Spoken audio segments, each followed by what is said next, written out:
We begin today's show looking at how 6 months into the Biden administration, COVID-19 cases are continuing to soar here in the United States and around the world. As the highly contagious Delta variant drives an increase in infections, especially in areas with low vaccination rates, some U.S. cities like St. Louis, Missouri, and Los Angeles have reinstated mask mandates indoors and on public transportation for everyone, even vaccinated people. On Sunday, the country's top infectious disease expert, Dr. Anthony Fauci, told CNN the United States is in, quote, a necessary predicament. We're going in the wrong direction. If you look at the inflection of the curve of new cases, and as you said in the run-in to this interview, that it is among the unvaccinated. And since we have 50% of the country is not fully vaccinated, that's a problem, particularly when you have a variant like Delta, which has this extraordinary characteristic of being able to spread very efficiently and very easily from person to person. Meanwhile, a new campaign kicked off Friday that aims to use the Olympic Games to raise awareness that much of the world has yet to see a single vaccine dose, with less than 1% of COVID vaccines now distributed to low-income countries, 0.3%. The People's Vaccine Alliance and Public Citizen are pushing rich countries to, quote, stop playing games and invest in global vaccine manufacturing. This video features people from India, vaccination rate 24%, Zimbabwe 8%, Colombia 30%, Philippines 9%, Liberia vaccination rate just 2%. The Olympics slogan appears to be faster, higher, stronger, together. If we're going to go faster, higher, stronger, together, we have to be alive.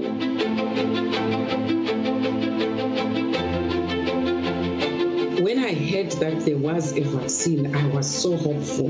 And I thought, wow, this is going to change things for us. Now people are dying around me. We were watching the news that the U.S. were vaccinating people at this tremendously fast rate, and we were not having like one single vaccine applied here. Still waiting to get vaccinated. If you ask me when, I still don't know. How can we now play Olympics when there is COVID still raging like hell in Africa? The campaign calls on President Biden to launch a $25 billion global vaccine manufacturing program to produce 8 billion doses of mRNA vaccine within a year, enough for more than half the world's population. On Friday, dozens of members of Congress called for including additional funding in the reconciliation package to produce and distribute COVID-19 vaccines worldwide, saying, quote, no investment in the fight against COVID-19 is more urgent and cost-effective now than an investment in getting the world vaccinated as quickly as possible. For more, we're joined by Gregg Gonsalves, co-director of the Global Health Justice Partnership and assistant professor of epidemiology at the Yale School of Public Health. His article for The Nation is headlined, 3 Things Biden Can Do Right Now to Stop COVID and Save Lives. Welcome back to Democracy Now!, Professor Gonsalves. So why don't you just lay those out? Start with what you think is the most important thing 6 months into his presidency, President Biden can do. So a couple of 3 things. First is that we need massive scale-up of mRNA vaccines, as the new campaign suggests. We can do that in a couple of different ways, and we need to do them both at the same time. One is to invest in vaccine hubs around the world, like the one in South Africa that the World Health Organization announced a few weeks ago.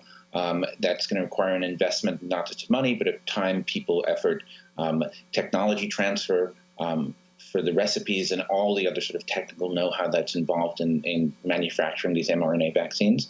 But we can also produce at home under the Defense Production Act and set up a factory here or nearby in Canada, for instance, or in our partner nations in the EU to scale up closer to home where companies like Moderna have partners like Lonza, which is in New Hampshire, which could be supported through the Defense Production Act by $10 billion that's already sitting in the Treasury from the American Rescue Plan Act for instances just like this to scale up mRNA vaccines. There's been sort of a line from the company executives that we're working as fast as we can, and you'll have all you need in a year or so. In a year or so with Delta means there's going to be millions more infected, millions more dead around the world. Finally, as you said, our vaccination in the United States is not as great as we would like it to be. That means there's millions of unused doses sitting around the United States, some getting ready to expire. But we should be exporting vaccines rather than sitting on them and hoarding them. We've talked about, we just saw last week that the U.S. has suggested we're going to purchase 200 million doses of the Pfizer vaccine for potential boosting of our own population, when, as you said in earlier in this segment, that there's some countries that have 2% of their population vaccinated. If we don't stop the virus all around the world, we're not going to stop it anywhere, as we've seen with the emergence of Delta and Alpha and other variants from one nation quickly spreading across the globe and taking over. So Dr. Walensky, for example, the head of the CDC, has called the pandemic in the United States now the pandemic of the unvaccinated. Well over, close to 100% of the people who are dying or hospitalized are unvaccinated. Isn't the world that writ large? I mean, we see the crisis in the United States for what this means. So if you could comment on your last point. I'm looking at an article in Stat. Millions of unused COVID-19 vaccines are set to go to waste as demand dwindles in the United States. Doses likely to expire this summer.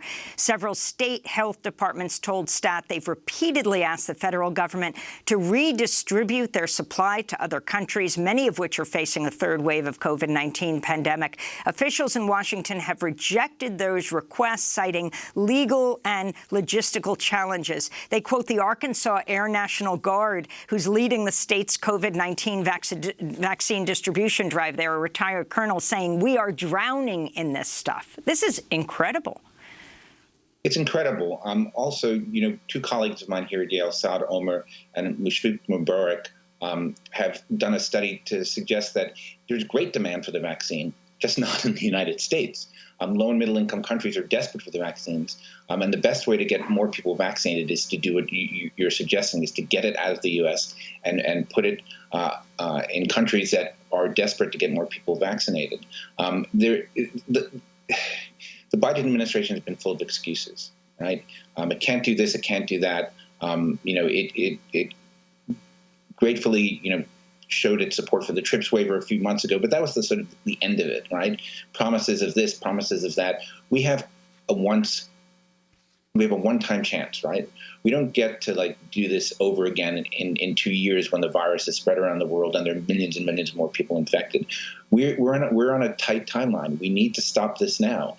The U.S. can do this, as Public Citizens Campaign suggests, $25 billion for 8 billion doses, or even less than that in some of the other sort of analyses I've seen, for instance, for PrEP for All. We could do this in a cost-effective manner and vaccinate the world. I'm an AIDS activist. I remember when President Bush announced the President's emergency plan for AIDS relief, and everybody said it was impossible to get antiretroviral therapy to low and middle-income countries. Well, it got done, and now there are millions of people around the world alive today because of that work. President Biden could be a leader, and this could be his legacy. Right now, the legacy is not looking good. He's the person who let the pandemic rage across the world when he could have done something. On Friday, Pfizer said the United States government will purchase 200 million more doses of its coronavirus vaccine. This is White House Press Secretary Jen Psaki responding to the announcement. Many times that we were like Boy Scouts and Girl Scouts, and we were going to prepare for every contingency. That's the job of the federal government, right, to ensure we have maximum flexibility. We don't know if we'll need a booster shot. That's going to be up to the research that's ongoing with the FDA. That's not a recommendation that's currently made. We also don't know. We also can't predict what the outcome will be of research on kids under 12. We're certainly hopeful. And we don't know which vaccine will be most effective, but we want to have maximum flexibility, so this is an effort to provide us with that. So if you could comment on this, and also the whole debate over boosters. You know, I said Pfizer announced the U.S. government would be buying this. Also, Pfizer announced that probably you would need boosters, despite a rare joint CDC FDA statement saying that, in fact, is not the case. Who's running the show here, the pharmaceutical companies in the United States or the Biden administration? If we talk about the history of drug pricing and drug regulation in the United States, we know who runs the show here in the United States, the pharmaceutical lobby. That's part of the point. The point is that the Biden administration is taking its line from industry on this. We may need boosters for the immunocompromised, for the elderly.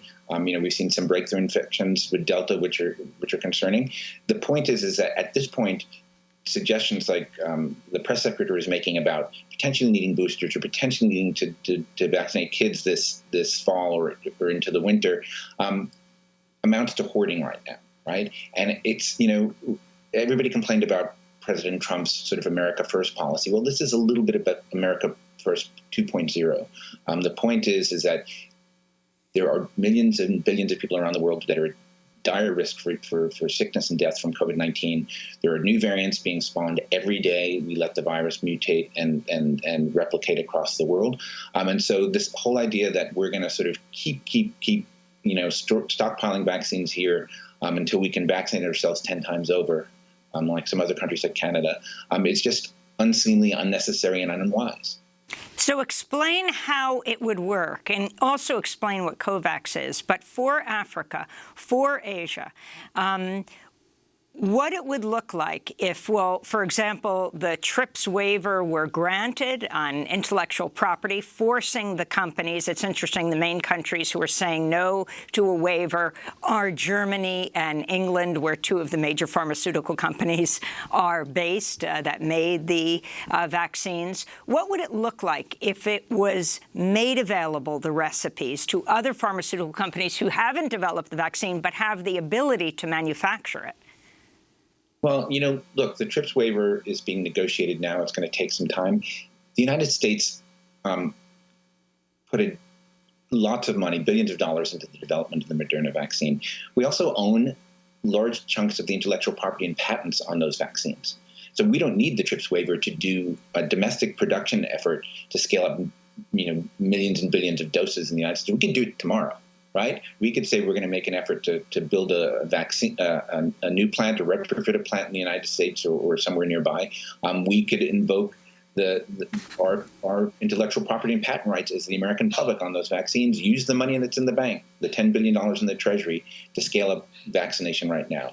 At the same time, South Africa is setting up a hub to manufacture COVID vaccines and probably pandemic vaccines for the long term.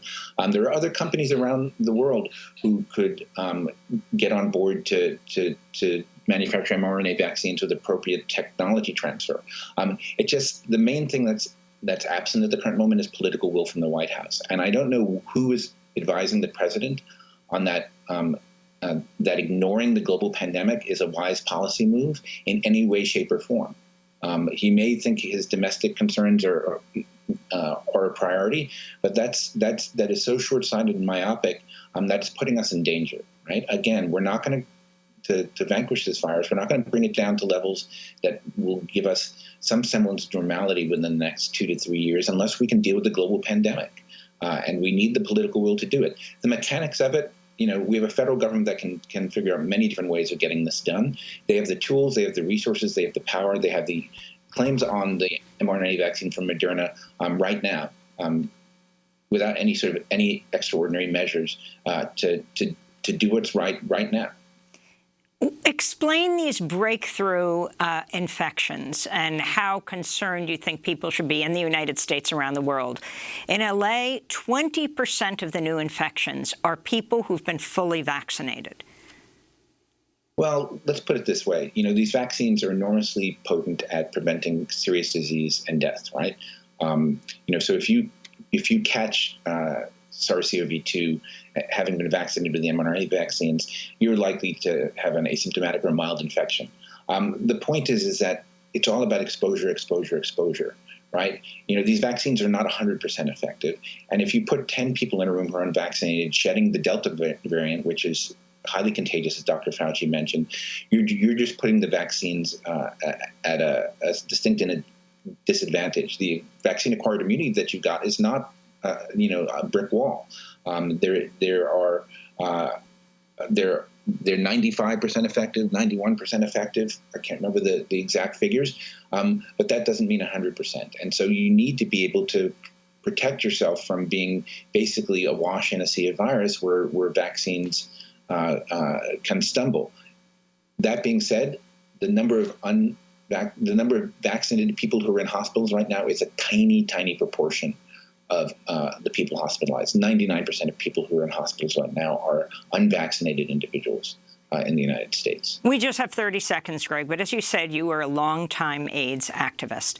We're talking to you as an epidemiologist at Yale University, but can you talk about the role of activism, for example, for what you think needs to be done for Biden at this point to ensure that people around the world are vaccinated, which would protect, of course, his own country, the United States?